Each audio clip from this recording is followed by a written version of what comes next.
నాచుకి నట భంగిమవో కీర్తన తోంతన శంకరునికి సంకీర్తనవో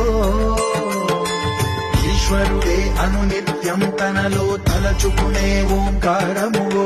శివ హృదయం కరిగించే ఆ పంచాక్షరివో ఈ మదిలో మహాదేవుడినే కొలువంతన కైలాసమువో